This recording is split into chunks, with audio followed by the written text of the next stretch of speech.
Hello friend, welcome to our YouTube channel run civil. आज मैं आपको बताने जा रहा हूँ कि रेड ब्रिक और फ्लाई ऐश ब्रिक में डिफरेंस क्या है। ये देखिए, आप देख सकते हैं, यहाँ पे लिखा भी है difference between red brick and fly ash brick. दोनों में से कौन सा सस्ता है और कौन सा ड्यूरेबल है और कौन सा साइट पे यूज़ किया जाता है और कौन सा बिल्डिंग में यूज़ किया जा सकता है, कौन सा बेटर है, वो भी हम आज आपको बताने जा रहे हैं। तो इस वीडियो का मेन यही है कि मैं आपको बताना चाहता हूँ कि हमें कौन सा ब्रिक यूज़ करना चाहिए, या रेड ब्रिक यूज़ करें या फ्लाई ऐश ब्रिक यूज़ करें, और उसकी क्या क्या खासियतें हैं, एडवांटेज क्या है रेड ब्रिक के, फ्लाई ऐश के एडवांटेज क्या है, डिसएडवांटेज क्या है, और फ्लाई ऐश के डिसएडवांटेज क्या है, और उसके फ्लो चार्ट वो किस प्रकार से बनते हैं, कितना दिन लगता है बनने के लिए। ये सब जानकारी मैं आपको इस वीडियो में देने जा रहा हूँ। तो हम स्टार्ट करते हैं। Difference between red bricks and fly ash brick. ये देखिए, तो पहला comparison between red bricks and fly ash brick, दोनों के बीच में क्या क्या कंपैरिजन है। देखो, प्रॉपर्टी में हम डेंसिटी देखते हैं। डेंसिटी में क्या, रेड ब्रिक्स का है 1600 बाई 1750 केजी पर मीटर क्यूब, मगर वहीं पे फ्लाई ऐश का है 1700 बाई 1850 केजी पर मीटर क्यूब, जो हायर लोड बेरिंग कैपेसिटी है। फ्लाई ऐश के पास हायर लोड बेरिंग कैपेसिटी है, तो डेंसिटी के मुताबिक फ्लाई ऐश ब्रिक बेटर है। कंप्रेसिव स्ट्रेंथ अगर हम देखते हैं रेड ब्रिक का, तो रेड ब्रिक का है 30 35 केजी पर सेंटीमीटर स्क्वायर, माने पर केजी पर सेंटीमीटर स्क्वायर में देखते हैं तो 30 से 35 तक का होता है, मगर वहीं पे फ्लाई ऐश ब्रिक का 90 टू 100 केजी पर सेंटीमीटर स्क्वायर होता है। तो इससे भी हम पता कर सकते हैं कि ये हायर लोड बेरिंग कैपेसिटी है फ्लाई ऐश का। तो इसमें भी कंप्रेसिव स्ट्रेंथ के हिसाब से भी देखेंगे तो फ्लाई ऐश ब्रिक बेटर है। ऑब्जर्वेशन देखेंगे, ऑब्जर्वेशन भी अगर देखते हैं तो 15 टू 25% है, मगर इसमें 10 टू 14 है। तो जितना कम ऑब्जर्वेशन होगा उतना बेटर रहेगा, माने डैम्पनेस नहीं होगा, तो लेस डैम्पनेस है फ्लाई ऐश। तो ये देखने से ही पता चल जाता है 10 टू 14 है, जबकि यह रेड ब्रिक में 15 टू 25 है। तो इस ऑब्जर्वेशन के मुताबिक भी देखेंगे तो फ्लाई ऐश ब्रिक बेटर है। डायमेंशन देखेंगे तो वेरी लो टॉलरेंस है। रेड ब्रिक में टॉलरेंस बहुत कम रहता है, मगर इसमें हाई टॉलरेंस रहता है। तो हाई टॉलरेंस के कारण इसमें हम मोटार, माने जो प्लास्टर का उसके बीच में जो दो ब्रिक्स को जोड़ने के लिए जो हमारा मोटर यूज़ होता है, उसमें भी सेविंग हो जाता है, 25% सेविंग हो जाता है। तो अगर डायमेंशन स्टेबिलिटी भी देखते हैं तो फ्लाई ऐश ब्रिक बेटर है। नाउ अभी हम देखते हैं वेस्टेज ड्यूरिंग ट्रांसमिट। जब हम काम करते हैं तो उस समय उस समय वेस्टेज बहुत होता है। ब्रिक हम लोग ऐसे ही तोड़ के फेंक देते हैं, कभी 1/3 यूज़ करते हैं, कभी 2/3 यूज़ करते हैं, बाकी उसके टुकड़े हो जाते हैं। तो उस मामले में भी अगर हम देखते हैं रेड ब्रिक का वेस्टेज होता है अप टू 10%, मगर फ्लाई ऐश का फ्लाई ऐश का वेस्टेज होता है सिर्फ 2%। तो इसमें भी कॉस्ट कटिंग हो जाता है और सेविंग हमारा अप टू 8% तक चला जाता है। तो वेस्टेज के तरफ से भी देखेंगे तो हमारा फ्लाई ऐश ब्रिक बेटर है। अब प्लास्टर में देखते हैं। प्लास्टर में thickness very on the both side of the wall. इसमें थिकनेस हमेशा कोई 5 mm करता है, कोई 10 mm करता है। जिस प्रकार से ऑन्डुलेशन रहता है उसी प्रकार से रेड ब्रिक में हमको रहता है, क्योंकि रेड ब्रिक मैन मेड होता है, वर्कर उसको बनाते हैं, इसलिए उसमें ऑन्डुलेशन की मात्रा ज़्यादा होता है, माने ऑन्डुलेशन होने के चांसेस ज़्यादा होते हैं। मगर फ्लाई ऐश ब्रिक वर्कर बनाते हैं, मगर वो मोल्ड में फैक्ट्री से बन के आता है, तो इसीलिए उसमें प्लास्टर के समय भी उसमें 15% का सेविंग होता है। तो अगर इसके प्रॉपर्टी के थ्रू में हम देखते हैं प्लास्टरिंग के थ्रू में, तो उसमें भी यही बता रहा है कि फ्लाई ऐश ब्रिक बेटर है। नेक्स्ट आता है difference between red bricks and fly ash brick. अब ये कुछ डिफरेंस बता रहे हूँ। Fly ash brick are cast in mould, hence are always in uniform shape. जो मैंने ऑलरेडी आपको पहले भी बताया था कि फ्लाई ऐश ब्रिक हमेशा मोल्ड के अंदर होता है, फैक्ट्री से बन के आता है, तो इसलिए उसका शेप यूनिफॉर्म रहता है। मगर रेड ब्रिक जो है हैंडमेड होता है और उसमें हमेशा ऑन्डुलेशन रहता है। तो ये दोनों में शेप और साइज़ में दोनों में बेटर होता है fly ash brick. Clay bricks are more porous than fly ash brick.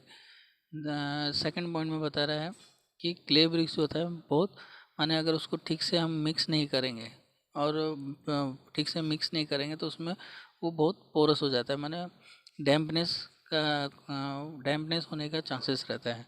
और फ्लाई ऐश ब्रिक में मशीन के द्वारा वो मिक्स होता है करके उसमें पोरस की क्वांटिटी कम रहती है, तो इसलिए फ्लाई ऐश बेटर रहता है। Fly ash brick are lighter in weight and less costly than clay bricks. Fly ash brick जो होता है वो सस्ता होता है और वेट में भी बहुत कम होता है। आगे मैं आपको बताऊंगा कि फ्लाई ऐश ब्रिक का वेट कितना होता है। तो जैसे मैंने कहा, फ्लाई ऐश ब्रिक वेट में कम होता है और कॉस्ट भी कम करता है रेड ब्रिक्स के मुताबिक, तो इसलिए फ्लाई ऐश ब्रिक यूज़ किया जाता है जो बेसिकली जो बिल्डिंग कंस्ट्रक्शन वर्क रहते हैं उन सब में। चौथा पॉइंट बताता है fly ash brick are made of waste material which come from the combustion of coal in thermal power plant. Fly ash brick कैसे है ना, वो वेस्ट से बनता है, जो थर्मल वेस्ट, जैसे हमारे थर्मल पावर स्टेशन है वहाँ से जो ऐश निकलता है, स्टील बनाने वाला जो फैक्ट्री है, स्टेनलेस स्टील बनाने वाला जो फैक्ट्री है उसके ऐश से बनता है, तो इसलिए fly ash brick basically waste material से बनता है। मगर रेड ब्रिक्स जो बनते हैं वो क्ले से बनता है, माने हम बैरन लैंड हो या एग्रीकल्चर लैंड हो, कोई भी लैंड को खोद के उसके अंदर से टॉप सॉइल जो रहता है सबसे ऊपर वाला लेयर, वो सॉइल निकाल के उसको क्ले बना के उसको मिक्स करके कूल करके उसके बाद वो रेड ब्रिक बनता है। तो इसमें हमारा फर्टाइल लैंड भी होता है, बैरन लैंड भी होता है, तो ये बेसिकली हमारा यूज़फुल लैंड को ही हम बर्बाद कर देते हैं, तो बेसिकली हमारा लैंड बर्बाद हो जाता है। पांचवा पॉइंट में बोलता है in all aspect fly ash brick are better than clay brick, they are environmental friendly because maximum constitute in ash and fly ash brick has greater strength as compared to the red bricks। इसमें भी clear वही बताया, fly ash brick जो होता है better than clay brick है। एक तो ये इन्वायरमेंटल फ्रेंडली है, इसमें मैक्सिमम कंस्टिट्यूट वेस्ट मटेरियल होता है, जो हम लोग एक सिविल में है वेस्ट मटेरियल मैनेजमेंट, बेसिकली हमारा वेस्ट मटेरियल यूज़ होता है जो प्लांट से निकलता है। वहीं पे फ्लाई ऐश ब्रिक का स्ट्रेंथ भी ज़्यादा होता है as compare to the red brick. Six point हमें बताता है it is cheaper than the red brick. वो तो मैं आपको पहले ही बताया था कि ये चीपर होता है। चीपर कैसे होता है, फ्लाई ऐश ब्रिक 4 से 6 रुपये में मिलता है, मगर रेड ब्रिक कॉस्टली हो जाता है क्योंकि हैंडमेड रहता है, उसमें लेबर ज़्यादा लगते हैं, इसलिए वो 5 से 8 हो जाता है। और हमें वो लैंड भी कहीं से लेना होता है, माने हाँ लैंड भाड़े में लेना पड़ता है कि हम आपके यहाँ से मट्टी ले सकते हैं कि नहीं, पूछना पड़ता है, तो लैंड भाड़े में लेना पड़ता है, तो इसलिए फ्लाई ऐश ब्रिक सस्ता होता है और रेड ब्रिक महंगा हो जाता है। Observe less water compare to the red bricks. Red bricks का तो आपको पता ही है कि कंस्ट्रक्शन करने से पहले हमें ईटा को 24 घंटे तक पानी में डुबा के रखना पड़ता है, पानी सोखता है, जब तक वो अच्छे से सोख नहीं लेता तब तक वो मटेरियल कंस्ट्रक्शन में लगा नहीं सकते। और ब्रिक वर्क करने के बाद भी, वॉल बनने के बाद भी हमें कंटिन्यूसली क्यूरिंग करना पड़ता है। मगर फ्लाई ऐश ब्रिक में पानी की खपत कम रहती है, पानी भी बचता है और पानी भी कम देना पड़ता है। वैसे भी दोनों में बराबर ही देना पड़ता है, मगर फिर भी इसके मुताबिक ये थोड़ा कम लेता है। और weight of a fly ash brick मैंने आपको पहले बताया था, weight of a fly ash brick मैं आगे बताऊंगा। देखिए weight of a fly ash brick 2.6 kg है, मगर रेड ब्रिक 3.5 kg है। तो जो बड़ी बड़ी बिल्डिंग्स बनती हैं बेसिकली, जो लोड जिसमें ज़्यादा रहते हैं, लाइव लोड और डेड लोड ज़्यादा रहते हैं, उन सब जगह पे हम लोग फ्लाई ऐश ब्रिक ही यूज़ करते हैं। अभी हम नेक्स्ट बताते हैं फ्लाई ऐश ब्रिक का एडवांटेजेस क्या है। Due to perfect size and saving in cement mortar for making the wall and plastering by 20 to 40%। अगर हम फ्लाई ऐश ब्रिक यूज़ करते हैं तो पहले भी मैंने आपको बताया था कि इसका साइज़ एकदम बराबर रहता है क्योंकि मशीन से निकलता है, तो साइज़ शेप बराबर होने के कारण इसमें सीमेंट मोटर कम लगता है, approximately 20 to 40% with respect to red brick. Second point में बोलता है strength is similar to the red brick, माने स्ट्रेंथ दोनों में बराबर रहता है, बस 19-20 का फ़र्क जो बोलते हैं वैसे ही है, मगर फिर भी फ्लाई ऐश ब्रिक में ज़्यादा ही रहता है। थर्ड पॉइंट में बोलता है plaster of Paris putty can be applied directly without backing coat of plaster. मैंने प्लास्टर ऑफ पूरी पेरिस अगर कहीं करना है या पुट्टी करना है वॉल पुट्टी, तो हम डायरेक्ट बिना प्लास्टर किए मैंने डायरेक्ट ब्रिक वॉल के ऊपर ही हम डायरेक्ट इसको यूज़ कर सकते हैं। मगर बेसिकली रेड ब्रिक में क्या होता है ना, हमें पहले प्लास्टर करना पड़ता है, फिर उसके बाद हम पुट्टी कर सकते हैं। फिर lower water penetration to red brick, ये तो मैंने आपको पहले ही बताया था, पानी की खपत कम लेता है। हाई स्ट्रेंथ है, can be used in load bearing walls, जिसमें ज़्यादा लोड रहते हैं जो वॉल में, उसमें हम लोग ये बेसिकली यूज़ करते हैं। और ये इको फ्रेंडली है यूजिंग फ्लाई ऐश। दूसरा क्या है, डिसएडवांटेज। फ्लाई ऐश ब्रिक के डिसएडवांटेज क्या है, bonding is lower due to the smooth finishing, क्योंकि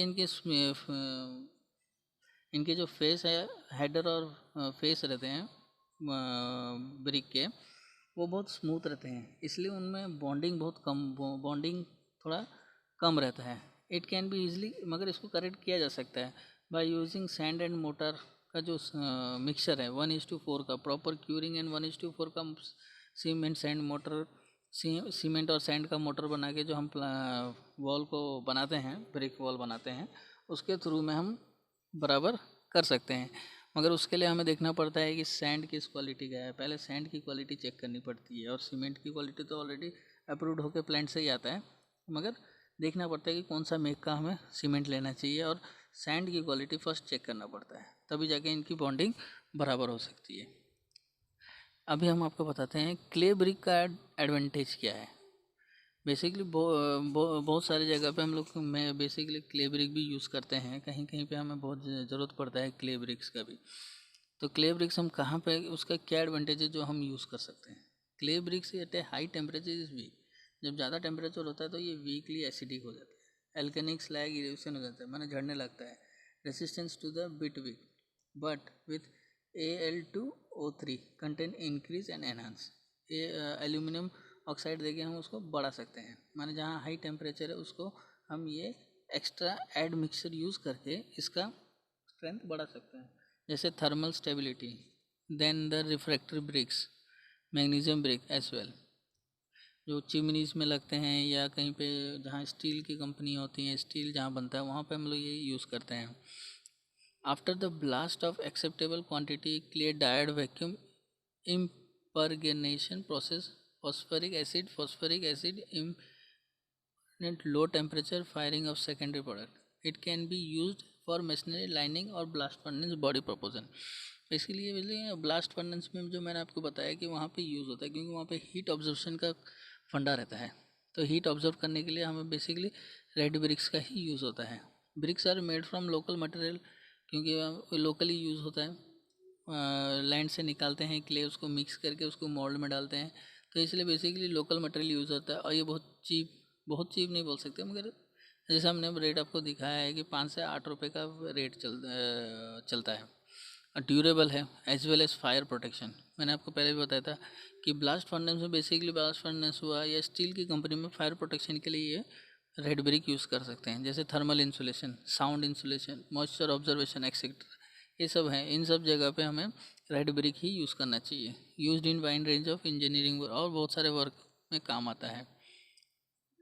अभी रेड ब्रिक के डिसएडवांटेज बताता हूँ। डिसएडवांटेज है उसके क्या है, एक तो अनइवन शेप है, क्योंकि इसे मैन आदमी बनाते हैं, मेजर लेबर बनाते हैं, तो सब तो लेबर ही बनाते हैं, मगर इसका मैक्सिमम वर्क आदमी में मतलब ह्यूमन बीइंग ही बनाते हैं। फिर लेबर इंटेंसिव ज़्यादा रहता है, माने लेबर बहुत ज़्यादा लगते हैं, लेबर कॉस्ट बढ़ जाता है।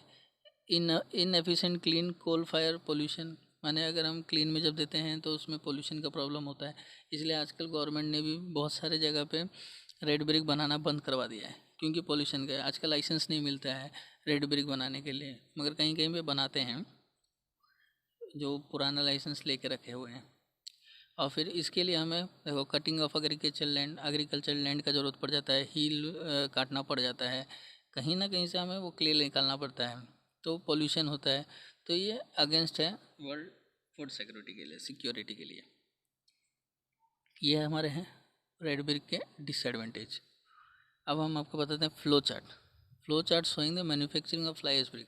फ्लाई ऐश ब्रिक बनता कैसे है, mixing of fly ash with cement sand and water. सबसे पहले तो फ्लाई ऐश को सीमेंट सैंड और वाटर के साथ मिक्स कर दो, pouring of motor into a mould, फिर उसका जो साइज़ है, मोल्ड का साइज़ है, उस मोल्ड में डाल देने का। जो हमारा ब्रिक का साइज़ है उसी साइज़ का हमारा मोल्ड रहता है, मोल्ड के अंदर पैक कर देने का। फिर उसको drawing in atmospheric temperature and pressure, उसको सुखाने का। फिर उसको पानी दे के curing for period of 28 days. फिर उसके बाद रिमूविंग द मोल्ड, आपका फ्लाई ऐश ब्रिक रेडी। उसी प्रकार से हम लोग रेड क्ले ब्रिक कैसे बनाते हैं, manufacturing of red clay brick. उसमें क्या है, सॉइल एक्सकावेशन करना पड़ता है, सॉइल को पहले खोद के निकालना पड़ता है, क्ले को फिर अच्छे से मिक्स करके, मैनुअल मिक्स करके क्ले को, उसको भी हम क्ले को वाटर के साथ मिक्स करके उसके सारे इम्प्योरिटीज़ निकाल के उसको फिर मोल्ड में डाल देते हैं। फिर उसको सन ड्राइंग के लिए रख देते हैं और उसके बाद उसको क्लीन में डाल देते हैं। क्लीन में डालने के बाद उसको फायरिंग की ज़रूरत पड़ती है। फायरिंग इन द बेस, कोल भी यूज़ कर सकते हैं, फायरवुड भी, राइस हस्क, कुछ भी यूज़ करके उसको हीट देना पड़ता है, टेम्परेचर, पर्टिकुलर टेम्परेचर देना पड़ता है। टेम्परेचर देने के बाद जब वो हार्ड होता है उसके बाद उसको निकाल के हम कूलिंग प्रोसेस में डाल देते हैं। कूलिंग प्रोसेस से होने के बाद उसको डीमोल्ड करके अनलोडिंग, क्लीन से अनलोडिंग करके डीमोल्ड कर देते हैं ठंडा होने के बाद। तब वो ठंडा होने के बाद आपका रेड क्ले ब्रिक बन जाता है, after giving the proper adequate amount of water. तो ये सब था मेरा क्या रेड ब्रिक्स और फ्लाई ऐश ब्रिक के अंदर डिफरेंस, कंपैरिजन, कौन सा बेटर है, कौन सा ये है। अब इसके कंक्लूजन में ये सब पढ़ने के बाद, ये सब सुनने के बाद, ये सब देखने के बाद हम ये कंक्लूजन में आए हैं कि फ्लाई ऐश ब्रिक ही बेटर है। Low cost, effective, durability, cheap, सब इसमें है। और लोड बेयरिंग कैपेसिटी भी इसकी रेड ब्रिक से ज़्यादा है। मगर फायर प्रूफ के लिए हमें रेड ब्रिक ही यूज़ करना है। तो ऑल कंक्लूजन में हम देखेंगे तो फ्लाई ऐश ब्रिक ही बेटर है in all aspect. Fly ash brick are better than the clay bricks. They are environmental friendly because maximum constitute as a ash, and fly ash brick has a greater strength as compared to the red bricks. हमें basically क्या चाहिए civil में, sustainability, durability, कि वो load ले पा रहा है कि नहीं। तो इसमें तो हमने दिखाया कि इसका कंप्रेसिव स्ट्रेंथ, ड्यूरेबिलिटी, लोड सब ज़्यादा है। तो इसलिए हम कंक्लूजन यही करते हैं कि फ्लाई ऐश ब्रिक बेटर है as compare to the red brick. Thank you for watching my video. Run Civil.